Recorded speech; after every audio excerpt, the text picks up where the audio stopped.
private sector, you always have to give back for the great bounty that this nation has given us. There are many who are less fortunate than us. We should all remember to make a contribution to them. That's the way we stay whole as a nation. Next slide, please. So now we're going to get to some interesting things, because we're going to talk about our mission. And this is part of this, the parts of this briefing have never been given before. Next slide, please. So, this is an emotional day for me. 9/11. Most of you must have been very young when this happened. But for me, I'd already worked 25 years at NSA when this happened. And I came from a culture which said never again in terms of Pearl Harbor. We had just, 10 years before, basically the Soviet Union had withered away. So we didn't necessarily think our mission was done. We had to worry about terrorism, but we felt we could avoid surprise. On that day we failed, not just NSA, the entire intelligence community failed. When that day happened and everything was on television, I was working a special project for Director Hayden, and there was panic in the building because the Pentagon had been attacked. And so the question was, would CIA, NSA, or the intelligence community be attacked? Obviously, the World Trade Center had been attacked. And young security guards, young ladies your age, who were conducting security, were running around with guns and saying, you have to exit, you have to get out of the building. And they were frightened too. And as I was getting out of the building, there were 50 people who were working counterterrorism, who had the time off. They were called back into the building to do the work they had to do. But we all knew we had failed. And I went home. It was one of the worst days of my life. I cried in front of my wife. My wife's father was a tank commander in World War II. And he had just passed away. And I told her, I said, B, I feel I failed Papa. My wife's Chinese American. So I said, and she understood. And it was just a terrible time. So we doubled our efforts. There's one thing, when you come back from failure, when you're down on the ground, you come back, you pick yourself up and you come back strong. And that's what we've done since 9/11. Next slide, please. I want to be very clear about this, okay? We collect foreign signals, whether it's a telephone call, whether it's email. I mean, yeah, we collect SMS and chat and all that. But we don't collect it for the sheer joy of collecting signals. We collect signals for a purpose, and one purpose only, because it's all we're authorized to do, produce foreign intelligence. I want to be very clear about that point. Next slide, please. I want to just give you a sense of what signals are. We're largely going to talk about communications intelligence, when people talk and write to one another. But just for your reference, a signal can also be what we call electronic intelligence, or radar.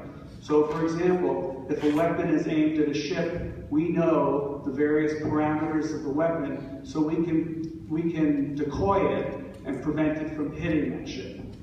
Something like that. We also collect signals from air defenses. So when our aircraft fly, let's say as they're doing today, over Syria, over Iraq, if there's any air defense weapons against it, they can avoid those air defense via ELINT. FISINT. FISINT's a way, it's foreign instrumentation. It's a way we measure the capabilities of weapons. So if the Russians, or the North Koreans, or the Chinese build a weapon, we're able to measure those capabilities to know how effective that weapon is. Next slide, please.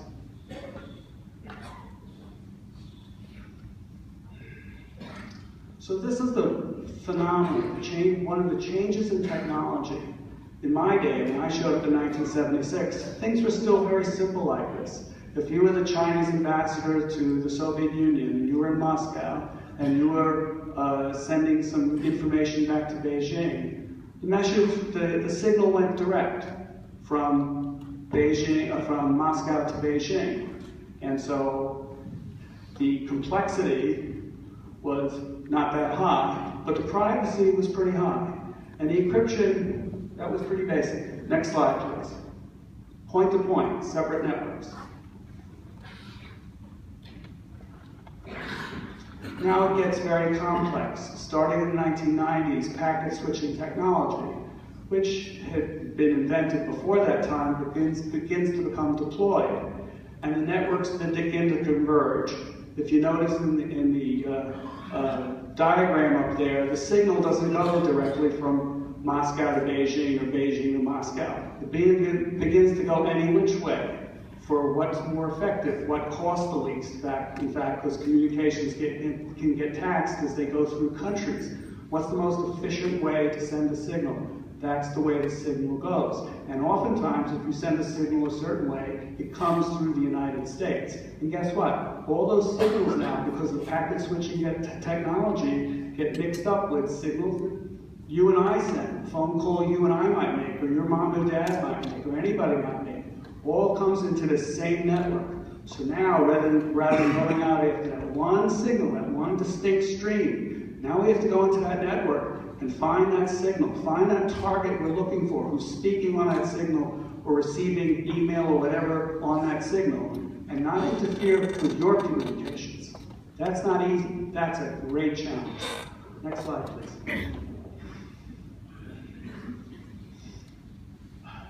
So this is probably the first time this slide's ever been shown in public. Certainly the last two were as well.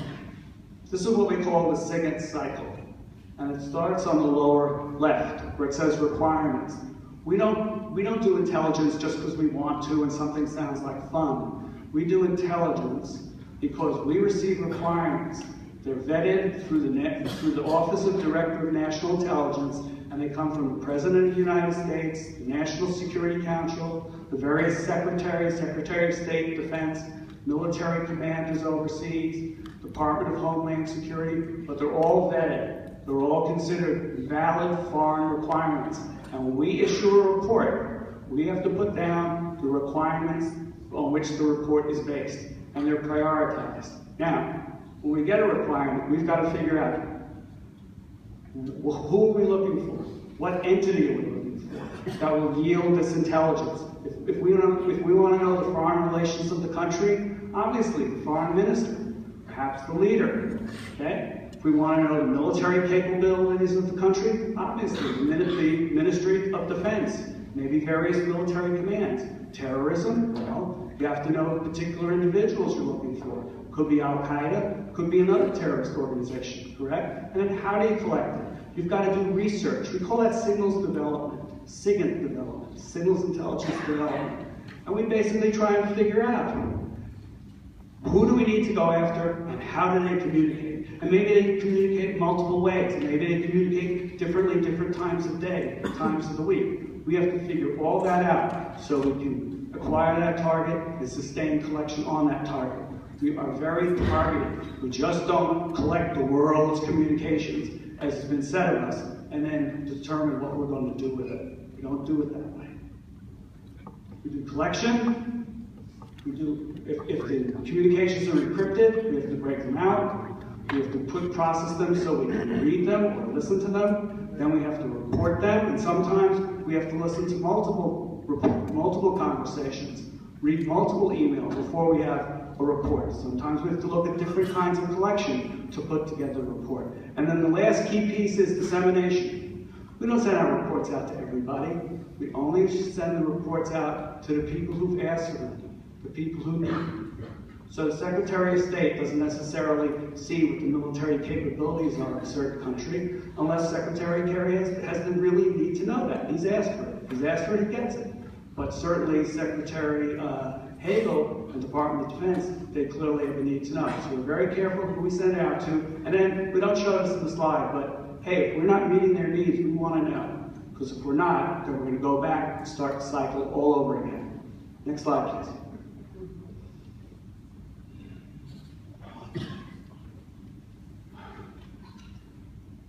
This slide is the one I will demonstrate on success. I'll explain in a second why I don't show other slides. This slide has been declassified.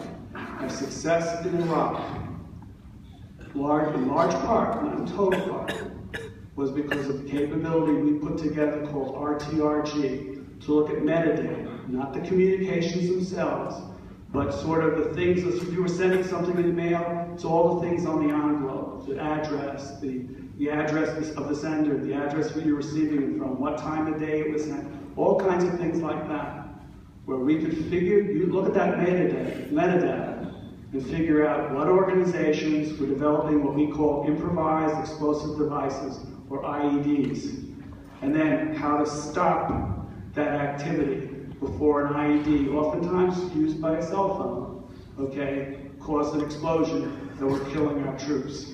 And by 2007, our techniques were so advanced that the slide begins down in terms of death by IEDs and deaths of our troops. So NSA's contribution to our troops, and also to our diplomats and other civilians who are in Iraq and in Afghanistan, has been critical to that mission. Now, there are other things I can't talk about, and here's why. The sources and methods we use, particularly the methods, are still used today by others.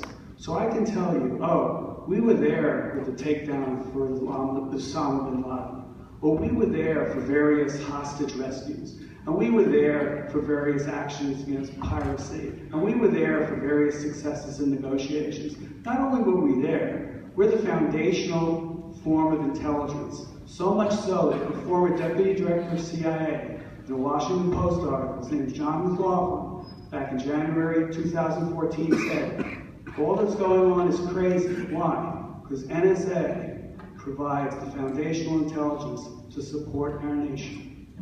Next slide, please. Okay, this is the only slide I'm going to show today on information assurance. And Purdue makes an extraordinary, your graduates make an extraordinary contribution to this mission. So you can always say, well, he gypped me. Well, I told Eric, next year we're going to do NSA 201, and I'm not technically smart enough to be the briefer. Well, if somebody come here, and maybe you can all attend too, because I realize you're all freshmen, but maybe we'll make this for a sophomore class, and you can learn about information assurance and what we do there. We just don't make codes, but that's very important. We also certify coding standards, and one of the codes we make are the codes for our nuclear weapons. So you can't fire off a nuclear weapon in this country without using a secure NSA code. Moreover, the codes are sealed. Well, these guys developed the wrapping for those codes. So nobody can tamper with the code if it's a sealed code. They also protect our networks. They actively look for our adversaries our cyber adversaries who are attempting to get into defense networks, and also our civilian networks. We support the Department of Homeland Security in that. All of this is done by the Information Assurance Directorate and much more. So I want you to understand that while you might consider the signals intelligence mission our offensive mission, this is our defensive mission. It's critical to our nation. Next slide, please. I need to take just a little break.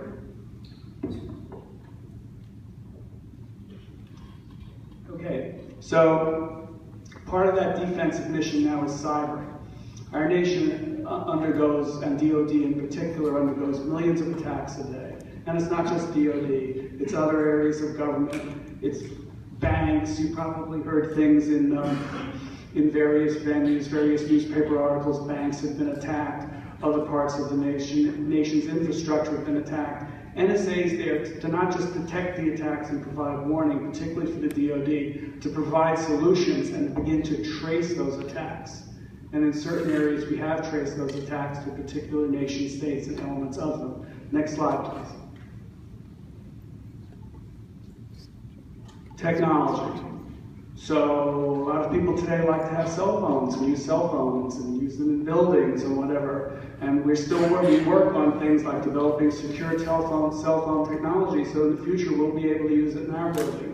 Things like that. There's lots of complex technological changes that NSA goes through. We wouldn't have our successes in SIGINT and in information assurance without our great technology directorate. Next slide, please.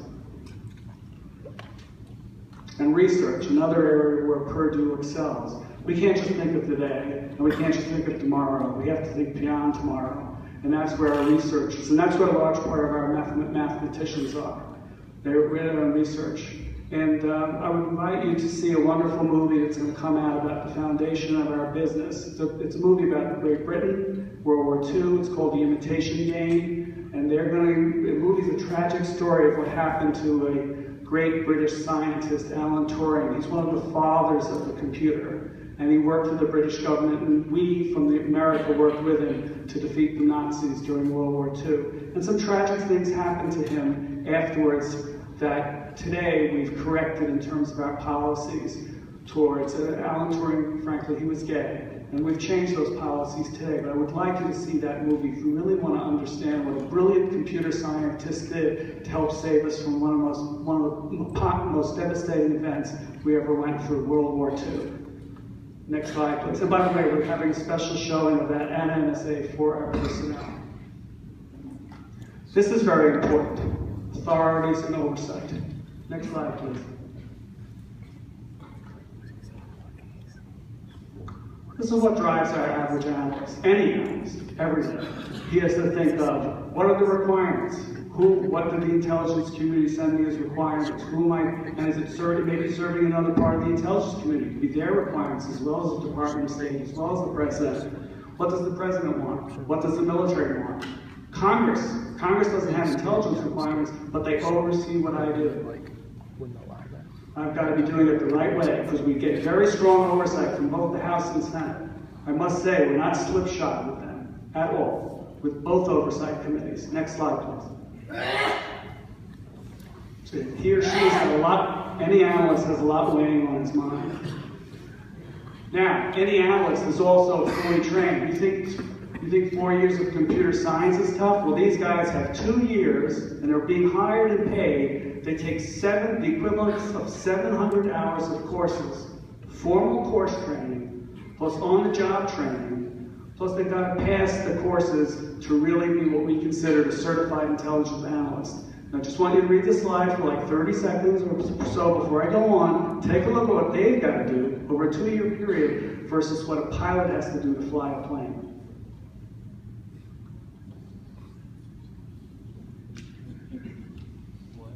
Now, in my day, it was a lot easier, but my day was like 30 years ago. It's not easy today. And I have to admit, when I was a supervisor analyst, I had to make sure that they knew the techniques we used and they followed them religiously and did not violate your privacy of any of us. Next slide, please.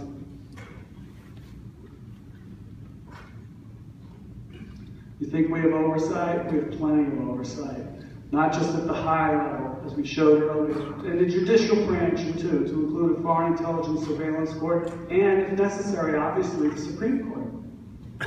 But also, day to day, our supervisor, okay? Our Office of the General Counsel, our Inspector General, Director of Compliance, Policy. NSA has the most robust, compliant process of any organization in the United States intelligence community.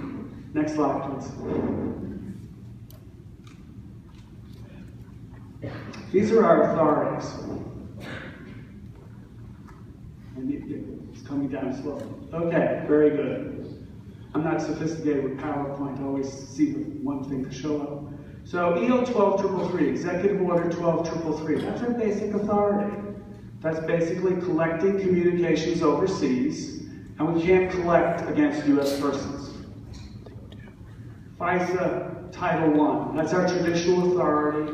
It was initiated in 1978, implemented in 1980. That's when I came in. It was after an event called Watergate. I'm sure you all have heard of Watergate. You may not have heard of an individual named Daniel Ellsberg and other dissenters of the war in Vietnam. And Ellsberg has stolen information, actually, and given it to the New York Times, called Pentagon Papers. And unfortunately, the Nixon administration tried to prevent Daniel Ellsberg from having a fair trial. That all came out in Watergate.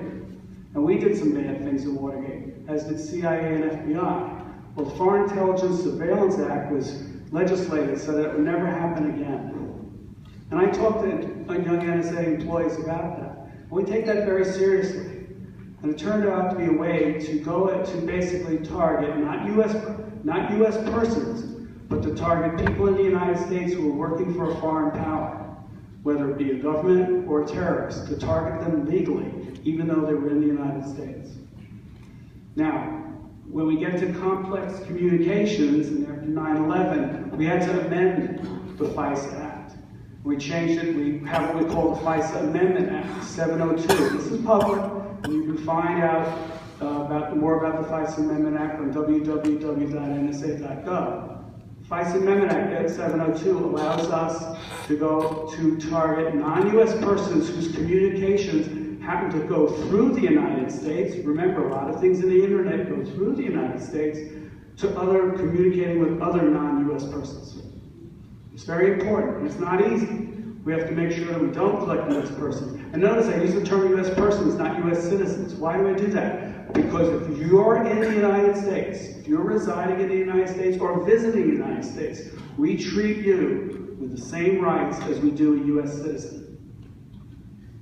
Big distinction. Because if I'm targeting somebody on the outside and that person happens to come in our country, unless I can get Attorney General approval, I have to stop targeting that individual. FISA 704 and 705B. Now I will admit, there are certain U.S. persons we do target, but those persons are considered agents of a foreign power. That means they're supporting a terrorist organization or they're supporting a foreign government and committing espionage. We want us not to target them. These are when these individuals are outside the country. Then we target them under either FISA 704 and 705B. Now why is there a B there? Because if they're in the United States, they're targeted by the FBI. And we know the rules, and we know how we're collecting particular foreign targets. If we make a mistake, we report it. Because quarterly, I used to have to inspect the violations. We're always audited. Our folks know we're audited.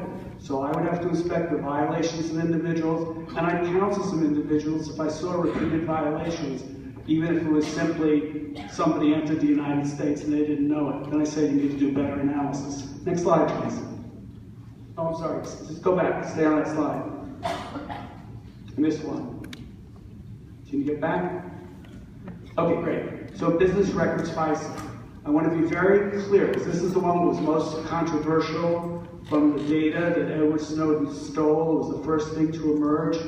We don't collect your communications.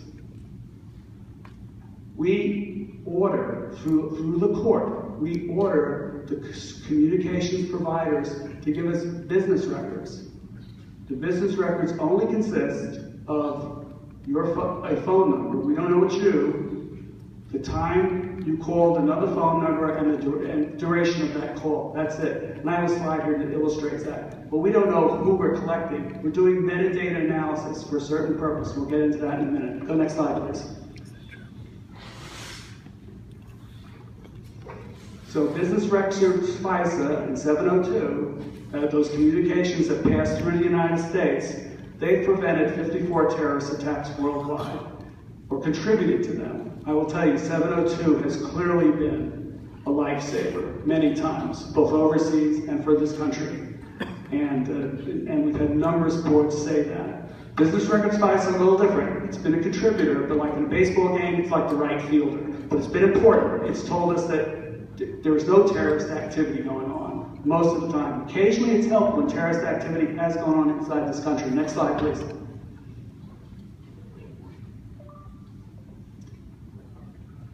I have one comment to make.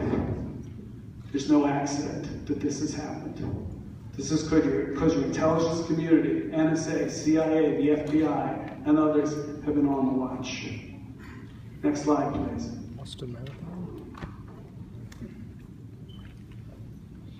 That's what I was describing earlier. If you get a phone bill, you see where you call, the phone bill's to you. We don't know any of that. All we know is the phone number that's calling, the duration of the call, and the phone number called. Now, we do admit one thing. We do get the authority to target the first number. So I'll give one example. There was a fellow named Najibul Azazi in 2009. He was in the Midwest. He received an email from a terrorist in Pakistan about how to build a chemical weapon. And we saw this, and so fortunately we had Zazi's phone information there. We notified the FBI, and the FBI was already working Zazi, but they said, we don't know how many conspirators he had. So we took that one phone number for Zazi, and we did some what we call call chaining to see if he was calling anybody who was calling back to this terrorist or to another in Pakistan or another terrorist. Well, lo and behold, there was one phone number that the FBI didn't have. They knew of the individual, but they didn't have the phone number. So they needed that phone number, because that way the FBI could legally listen to the person's communications. They could go to a court and get that approval. We don't listen to anybody. All we were doing in this thing was what we call contact chain. And that helped prevent a planned attack on New York City that was going to take place 9 days later. So I want to make very clear about what we do. Everybody says we're collecting all these communications, and we keep all the communications of Americans in a special place. The answer is no, we don't. All we had were business records. And that's been refined, that's going to be refined somewhat. And the business companies, the telephone companies will be allowed to keep the records if legislation is enacted. And then we'll get the records from the telephone companies. But right now we're doing it legally. The court basically orders the companies every 90 days to give us their records so we can do this kind of contact chaining. Next slide, please.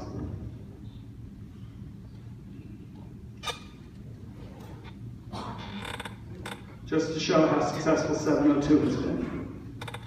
Next slide, please. Moving forward, and then I'll take some questions. Sorry if I ran a little long. Next slide, please. This is only 2 slides, but it's very key to your mission. What you might do if you join us.